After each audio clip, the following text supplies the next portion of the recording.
Hey folks, Friday ride day, getting ready to go out on my 2016 KTM 1290 Super Adventure.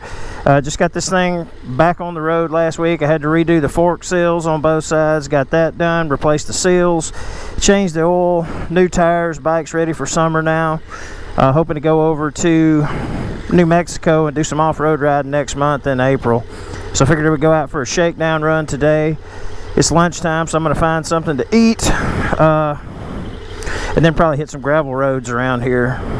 Kind of hard to tell. I don't know if you can see the trees real good, but man, it is windy as hell today. We've been having gusts of 20 to 25 miles an hour. It's been pretty constant, so we'll probably get blown around a little bit, but hopefully it won't be too bad. So like I said, this is a 2016. The bike is, mechanically it's pretty stock. I'm running the stock WP suspension on it. For me, it fits pretty good, weight wise.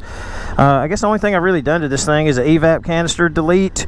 So that seemed to eliminate some of the issues with pressure building up, in the fuel tank. It's kind of a known issue on these bikes. I haven't had that happen since I did that.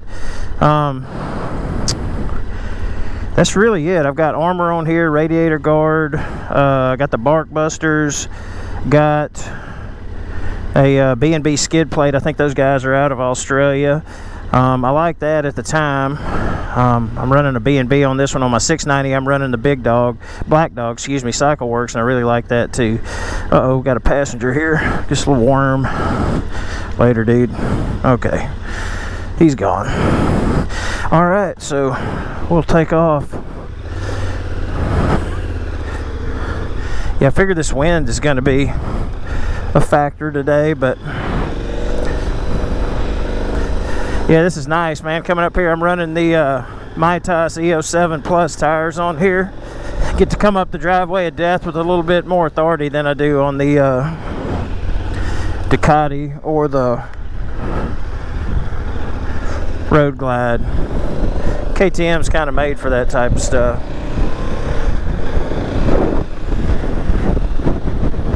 About 70, I think 70 degrees right now. Supposed to get up to 77. So we'll see how that goes. I got on my air stitch jacket, air stitch pants, my Darien suit, and also got on a sweatshirt. Just a regular sweatshirt, not performance gear or anything like that, but it feels pretty good right now. Probably gonna have to lose the sweatshirt at the first stop because it's pretty warm, and if it gets up over 70, that's usually when I'm just jacket only at that point. But it is noon, yeah, 12:08, so shouldn't be too long before it warms up. But yeah, this is really nice, man. I haven't been on this bike in several months. I think the last time I rode it was maybe September or October, and then just due to work related activity and other shit around the house, I didn't get off my dead ass and fix it until last week. Dug into it. I didn't really find a root cause for why the fork seal was leaking. It was my right fork seal was leaking, the left was okay. But when I dove into it, there's a support ring, which essentially is just a tube diameter flat washer that goes around the OD of the tube, and it supports the fork seal. Well, that thing had tapered, I guess from repeated hits over the years or whatever. It had kind of tapered and stuff, so it wasn't flat, it had a taper to it.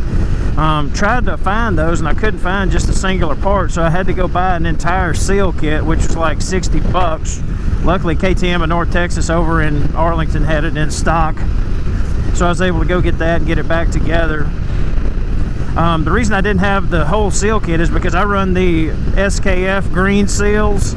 A lot of people recommend those over the black stock ones that come in the bike. My factory seals, the first set of seals on this bike lasted 18,000 miles, and then I put the replacements in. They were the green, hey, got a bike out here, the green SKF, and I only got like 6,000 or 7,000 miles out of them. I think 7,000 miles, so that sucked. But I found the bike and all the oil had leaked out of it because I was on business travel. So I rode it, put it up, came back 2 weeks later and had a puddle of oil on the ground. So had I caught it in time, I probably could have run what I call a lip seal, or just a trash cleaner around the seal to see if that would have cleaned it up. But unfortunately, it leaked too much oil. And yeah, I know when you see oil on the ground, an ounce looks like 2 gallons, but it had leaked a significant amount. So took it apart, and when I found the support ring was bent, I was going to just fix the right fork seal, but when I saw that was bent, I went ahead and broke down the left seal, the left fork, took it off, cleaned it up. But I did notice that the support ring was bent in it too. It had a taper to it. So essentially when those things bend and they have a taper to them, it's not supporting the entire diameter of the seal. It's only supporting part of it. Even though the left one wasn't leaking, I just went ahead, broke it down, replaced the fork seal and the support ring, and called it good. Don't want to get over to New Mexico and find out I got a leak in the middle of a ride over there. So we'll see how long these last. I will say those were the original support rings. When I replaced the seals at 18K, I did not replace them. So that's on my to-do list now. Anytime I do fork service, I'm going to make sure I've got the support ring. Just in case I get in there and it's bent, I'll have it on hand. So I guess it's kind of a consumable item, just like the fork seal, if you will. So that's where we're at. This thing feels good. Like I said, that even though I hadn't ridden it since October, I crank all my bikes up once a week or once every 2 weeks at the most. So no mechanical issue. What do I have on this thing now? I think I've got like 25. Let me see here. 24,342 are the miles as of today. So I did my first service at 18,000 miles. That's not the first service, but the first valve service. Took everything apart, found that everything was in spec. The exhaust valve on the rear cylinder, I believe it was approaching the being out of spec, but it wasn't quite out of spec, so I went ahead and let it go. Everything's cranking fine, running fine, not down on power. I've always heard that when your valves are out of spec, it's hard cranking is part of the symptom, but never had that issue, so I let it go, and we'll tap back in and check it again at 36,000 or whatever the next valve service is. So yeah, but that's it. Headed down to Stephenville. I think I'm going to go down there and eat at Hard 8 today, one of my favorite barbecue joints. So probably be down there the next 15 to 20 minutes. It is, like I said, noon, so they'll probably have a crowd there. Plus it's a pretty day, so maybe everybody's out eating or whatever. But then after that, I figure we could just goof off and hit some dirt roads down here, Erath County or beyond, go down to Somerville or something like that. There's some decent dirt down there. Yeah, it feels good to get back on the road in this thing, man. Forget how much power this thing's got. That's one reason I call it the Alpha. You can do damn near anything on this bike. I mean, I've got a set of Jesse panniers on it, so you can haul a ton of shit. You can literally do cross country on it. It's comfortable, upright position. It's great, standing or sitting. And then being an adventure bike, obviously it's not a single track type dirt bike, but if you had to in a pinch, you could do that kind of stuff. Just not really fun bouncing around on actually with all the shit I've got on here, probably between 600 and 650 pounds now, if I had to guess. I think it was around, what are these things stock, 550 to 570 maybe, I can't remember. But anyway, yeah, definitely set up for off-road with the armor I've got on it, plus the bags. I've done overnight camping trips on this thing before, multi-day, up to a week. So yeah, it's the Alpha, man. You can do everything. Off-road, camp, street. Then you put a set of slicks on it, go to the track if you wanted to. I mean, obviously with 8 inches of suspension travel, it's not going to be perfect. But hey, man, these things are rated at like 160 horsepower, so it gets down the road pretty quick.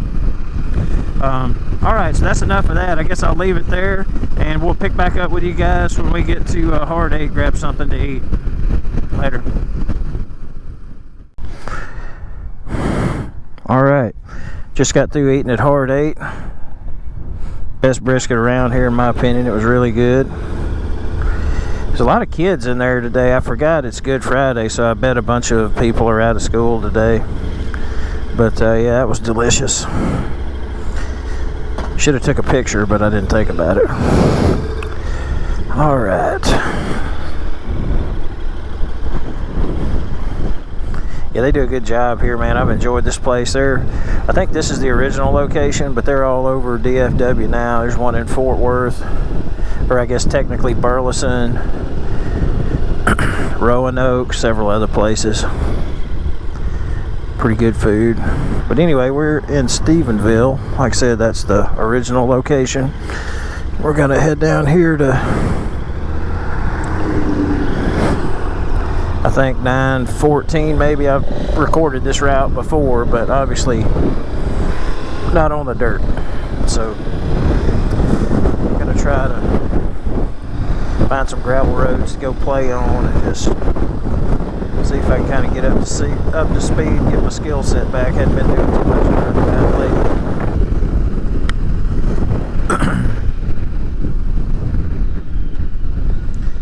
But other than being windy, it's nice out here today. It's still hovering around 70, 72 degrees, so kind of nice weather, especially if you're wearing gear like I am. I don't really like to play in the dirt unless I got gear on, because it can go from bad to worse if you fall, and you're almost guaranteed to have an instant infection when you're in the dirt, because get dirty and road rash, if that makes sense.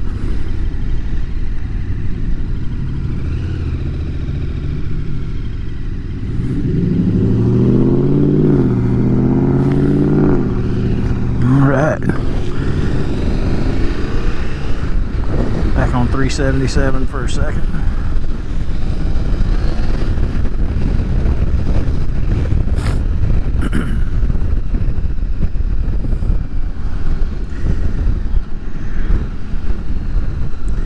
Other nice thing I like about this Super Adventure, it's got a approximately 8-gallon tank on it. I think it's like 7.9 or whatever it is. I'm sure it's a certain specific amount of liters, but in gallons it's almost 8. So I've got 70 miles on this tank. Not today, but just so far, and luckily you can stretch well out past 250 before you need to refuel, so that's kind of nice. It's coming real handy up in Wyoming and Colorado a couple times on trails where you don't realize how far away you are from the next gas.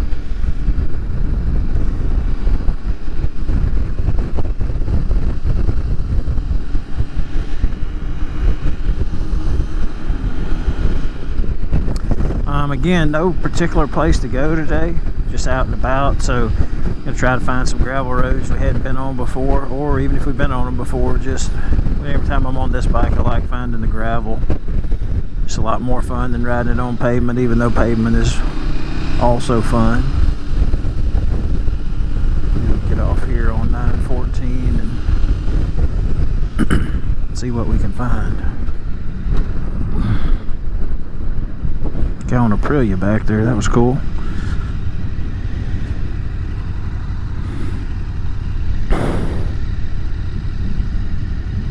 Alright.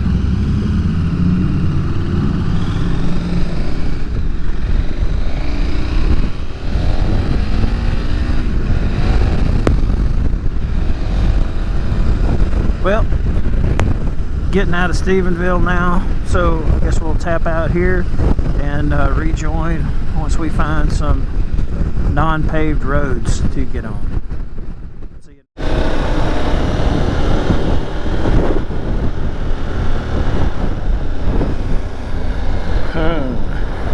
What do we got going on here?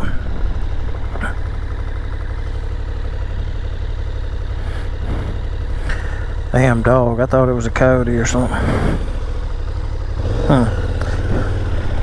Or a fox maybe.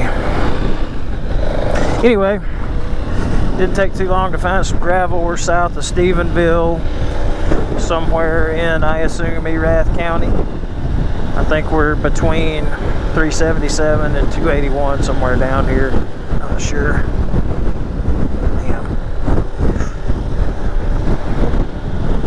Pretty much hard packed. I mean, it's rained here, I guess, last week a bit, but it seems to be all dried up. I've seen some water in some low spots, but nothing major. These are all maintained Erath County roads, so they're pretty Cow Cardinal, pretty hard packed and not a whole bunch of issues so far.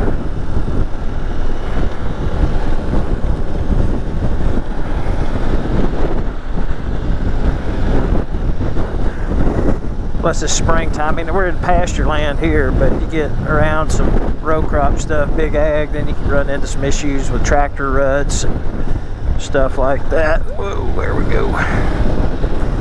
Tell I'm kind of crusty on this dirt in a minute. A little moisture right there.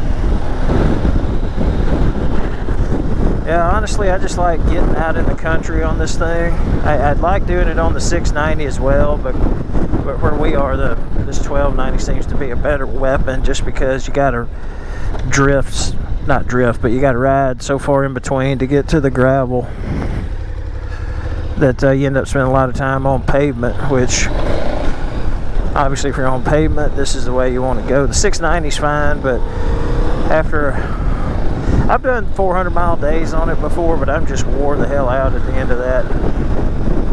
Because, you know, it vibrates a lot more than this bike, and when you're riding it on pavement, yeah, it can run 100 miles an hour, but it's still a buzzy situation, if you will, where this thing will just sit up here and cruise, you know, all the way up to 150 if you want to.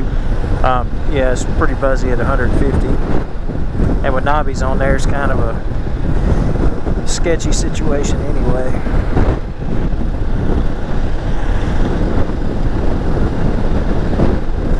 Everything's so green right now as well, just from the bumps. Okay, driveway. I thought that was another public road, county road. I was hoping to find some bluebonnets today. They're out in full force now with spring being here. Saw a bunch of them on the way down in some of the green fields between Bluffdale and Stephenville. I'm sure there's a ton here too. All right, looks like we're fixing to be back on either. This may be 377. I'm not sure.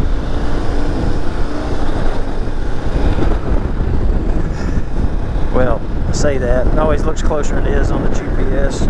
Damn. Moon craters down here. That's kind of my thing on gravel. You can haul ass on gravel, but you never know when you're gonna hit a giant hole, because the holes tend to match the color of the road. So a lot of times you're just buzzing along and it's too late before you realize you're on it or in it.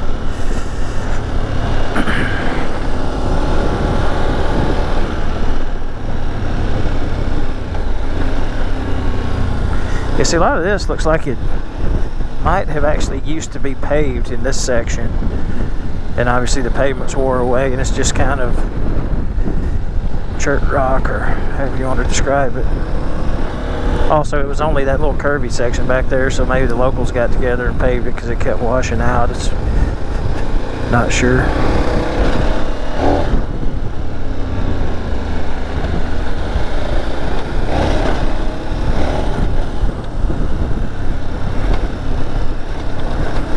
I'm glad to say the bike's running good, even though it's been a minute since I've had it out here on the quote-unquote dirt or whatever. Alright, back to the little county road here. Let's see where this goes.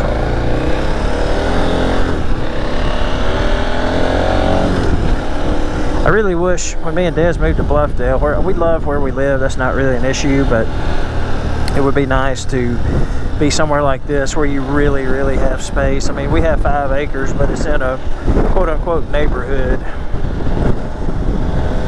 I wouldn't mind driving a little further to have something like this where you could actually build your own shooting range, or, you know, essentially do what the hell you wanted to without neighbors being nearby. Yeah, 5 acres is a lot of property. It's a lot to maintain anyway. But it's still relatively close when you got these 5-acre rectangular shaped lots. When we first moved in, we couldn't really see any of our neighbors. Now you can, because there's houses across the way, but still, compared to where we were in Fort Worth, it was a huge improvement compared to that in terms of privacy. And who knows, I don't think we're moving again, but never say never. At least not moving before retirement, but if we did find the right place, we might consider it. Thought that was a bird back there. It looked like some kind of cone or some piece of something. Alright, well, we're back to, 281 coming up, so try to find some more dirt.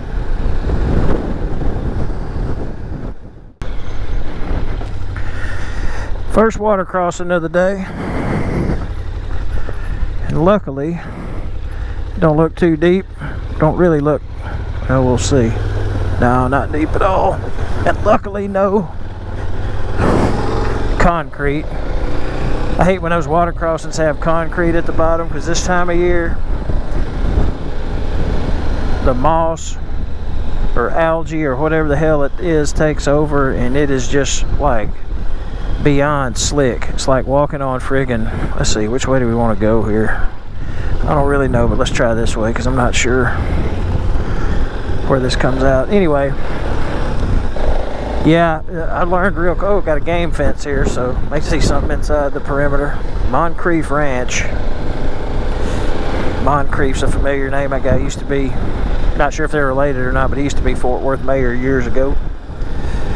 Mike Moncrief, I think.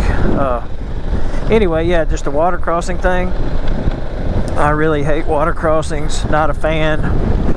I have busted my ass once on one because it was this time of year, March, April time frame, and this was up around Glen Rose, crossing the Paluxy, and I was there like 2 weeks before. There's a little water in the crossing on concrete, no issue whatsoever. And then I was back. What's up, jackass? Jackasses, I guess I should say. 4 of them, looks like. But I was back a few weeks later, and I thought I would have the same amount of traction. Well, that was a mistake. I hit it, and man, the bike just spun around, lost traction, ended up on my ass. And that was a quick lesson learned about the concrete bottom water crossing during a certain time of year. It was kind of funny. It actually wasn't funny at all, but there were guys there because it was a swimming hole too. And when I dropped the bike, I was going low speed. It was maybe 5 miles an hour, less than 10 for sure. They came over, they got out of the swimming hole and started walking over on the concrete. I got a graveyard here. And they were walking and they couldn't hardly stand up. It was so slick. So it did make me feel better. I was still pissed off that I dropped my scooter. First time I scratched up my Jessies, my panniers. But at least I realized it wasn't just me. You couldn't even walk on it, so how the hell are you supposed to keep up a motorcycle on it? But anyway, that was my lesson learned there. Just got the camera turned on. I don't know if y'all can see that or not, but that is a rattlesnake. Do not want to fuck with that goddamn thing. Jesus Christ. Woo! Don't want to meet that thing ever. And it's funny because I just stopped to take a picture. I got back on the bike, and like literally 2 seconds later, a whitetail ran out in front of me. It looked like a big doe. And then I come around the corner. I was thinking to myself, damn, I should have had the GoPro on. Come around the corner, and there's that rattlesnake. Insane, man. Too bad I didn't have my Glock with me on this trip, or we'd be collecting a few rattles back there. I don't think anybody minds rattlesnakes not existing. Certainly not me. But anyway. See what else we got here. Seems to be a target-rich environment. We got snakes and deer.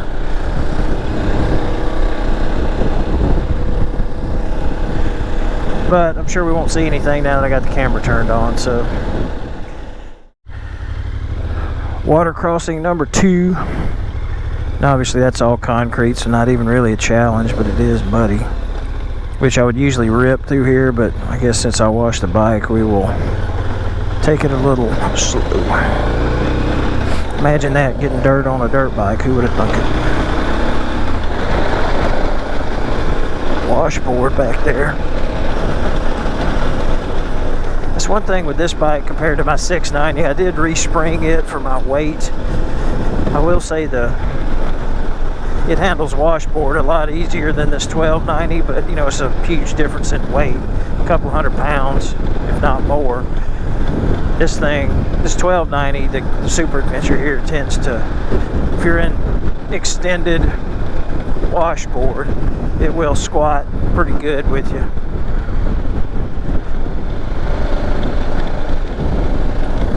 But on these gravel roads, sometimes it does extend for a while, you know, maybe a mile or so, but usually it's not long term like some of the trails I've seen out in Colorado.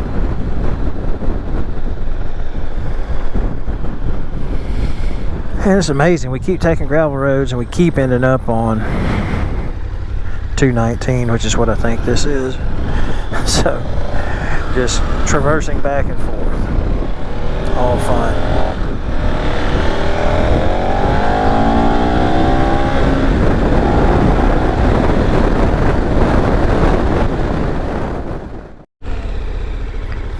More water.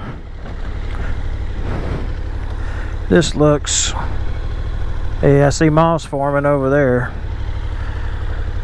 but at least it's not on the concrete yet. So all right, successful mini water crossing number 3 for the day. So I mean, all that water flowing does show it's been raining, but at least the dirt is dry and the only water appears to be in these low water crossings and low spots, which that's a plus. I don't know what I hate worse, sand or mud, when I'm on a dirt bike or an adventure bike. Probably equally both, but at least the sand, you can kind of go slow and get through a lot of that, where the mud is just a non-starter. The best thing to do when you see mud is turn around.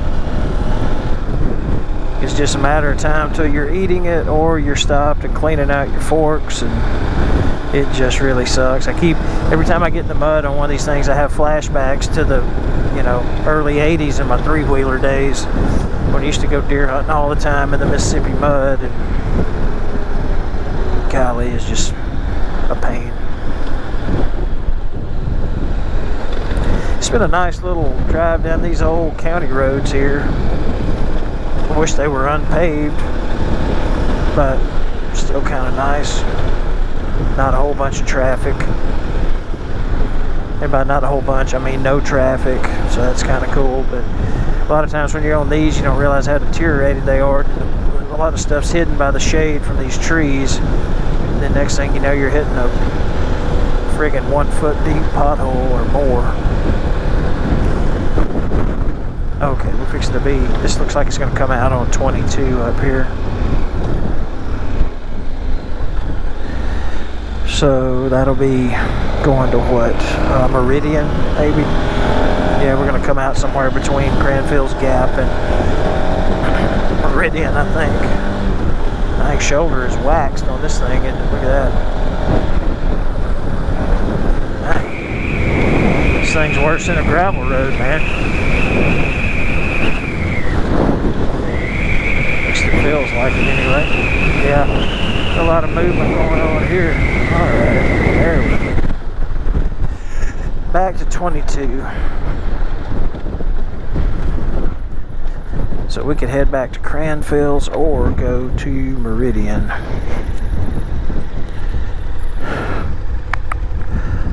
And let's backtrack a little bit and then we'll cut north. Big arrow right there.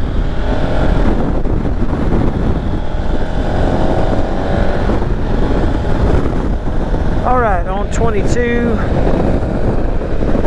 I think we're headed west.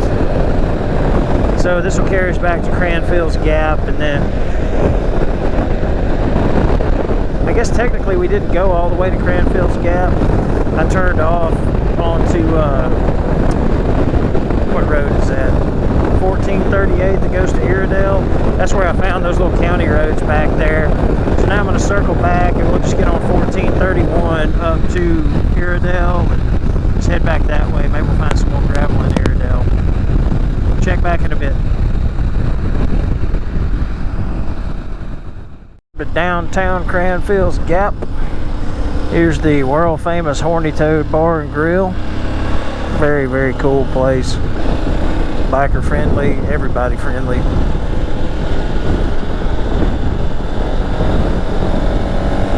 And now leaving Cranfield's Gap. So we're on, I think this is technically 219, but up here it's kind of Y, and we're going to take the right on 1438 to go back to Iredell.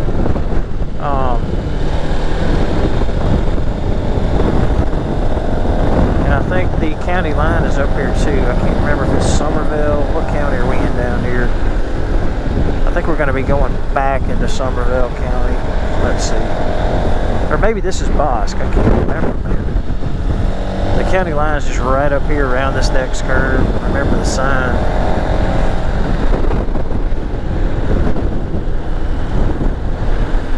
Let's see.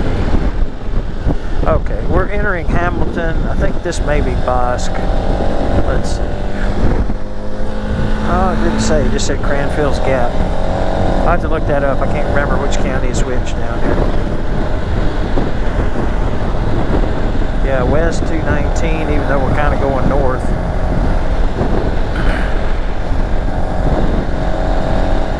I'd really like to have some property down here. It's close enough to where I live, you know, in Bluffdale, where you can come down here and hunt. And also it's just, you're getting further and further away from the DFW metro mess, so less traffic out here unless you're caught behind a tractor or something. Kind of nice.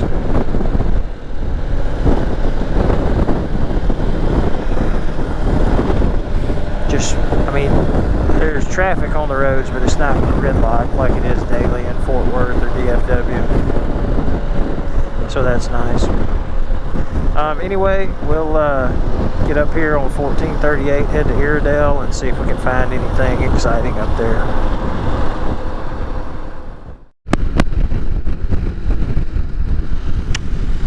Well, there's Blackie's. Looks like they're open again. They just opened in March, I think. Something like that. Well, I guess it is March technically, but they just opened up again, I think March 20th or something. Anyway, heading back towards the house. It's probably the last stretch of gravel today. This will loop around. I think it's going to come out on FM 205. We just turned off Highway 67. So I've ridden this road a lot of times.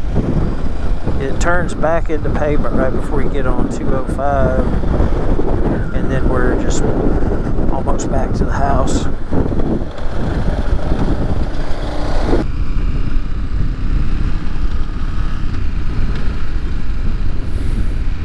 Well, I guess the cows are here somewhere. I see shit in the road back there, so it's a good sign.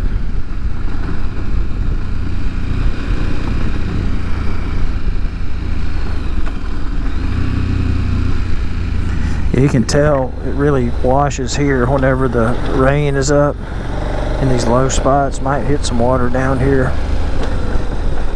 Yep, there it is. But no concrete, so we should have plenty of traction here. Nice. Coming across a little bit, got a little bit of current there.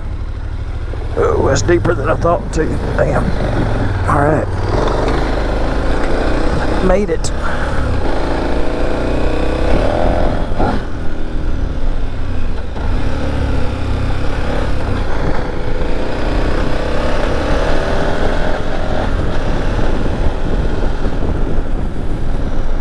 Looks like the county's been through here trimming trees off the right-of-way not too long ago.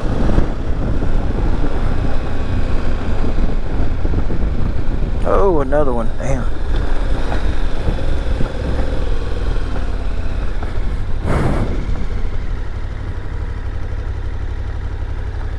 Oh, yeah.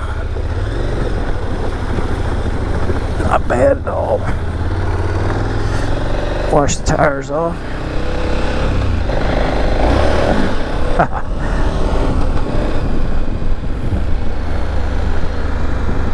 There's cows. I don't know if this is the same herd from back there or not, but you can see them up here.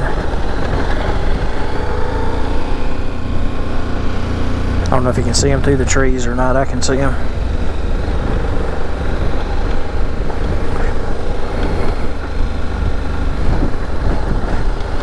we got the stampede going on now. I wasn't trying to spook them.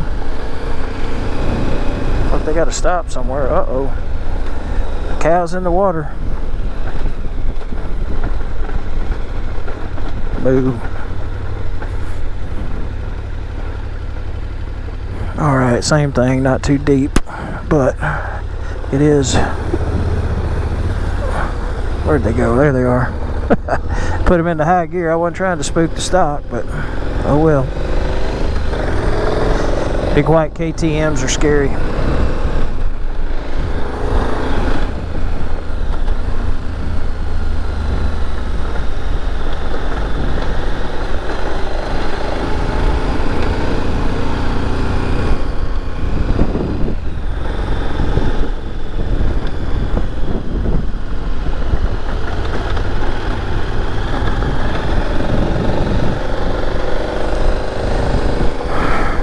Take a right here. This goes back to 205. I'm not sure where the other road comes, which if you take a left here, I've been down it before, but I can't remember where it comes out, so we'll just go this way because this is going to come back out right at the intersection of, it's going to come out on FM 205, but it's just to the west of the T in the road for FM 51.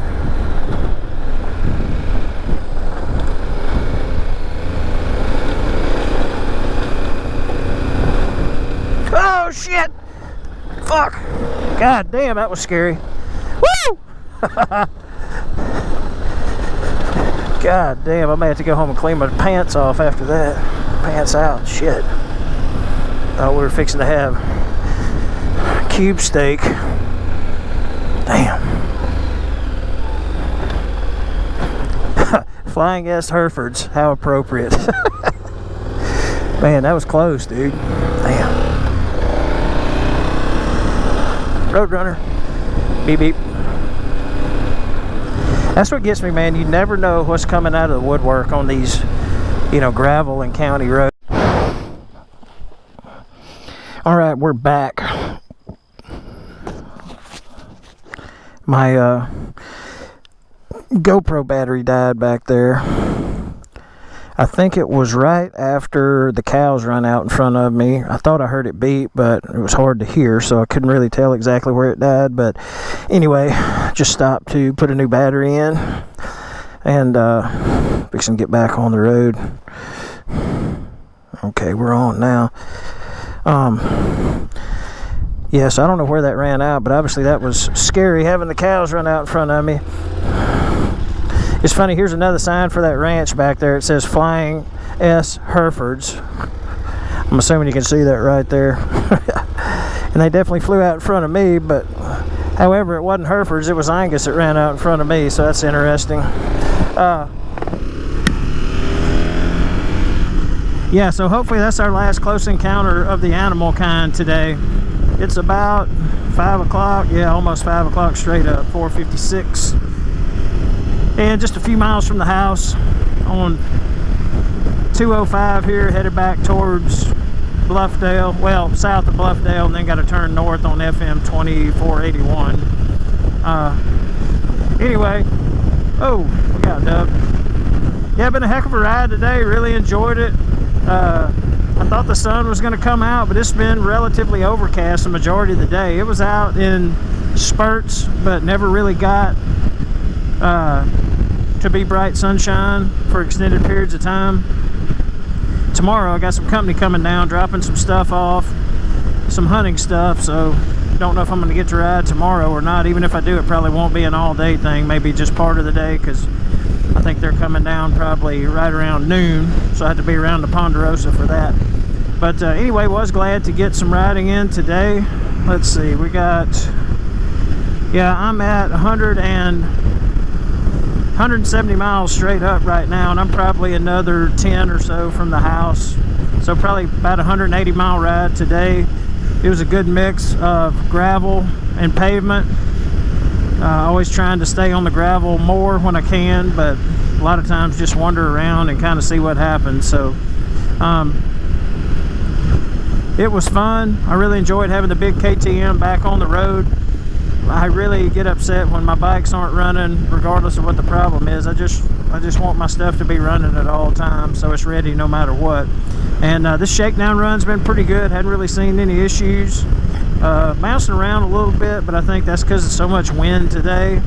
And plus, I've been riding my other bikes so long, I'm getting kind of used to those things having a, not necessarily a firmer suspension, but this thing's got a lot of travel. And depending on which mode you're in, it gives you a lot of, not necessarily bounce, but it's absorbs the bumps quite a bit.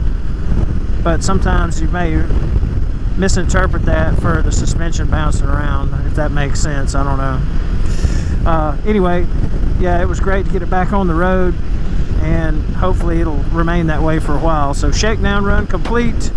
Probably good to go for New Mexico next month. I'm going to continue to ride this thing, maybe ride it back and forth to work. It's finally getting warm enough now in the mornings where I could probably do that. We still dip down into the 40s and 50s sometimes, and that's uncomfortable for me.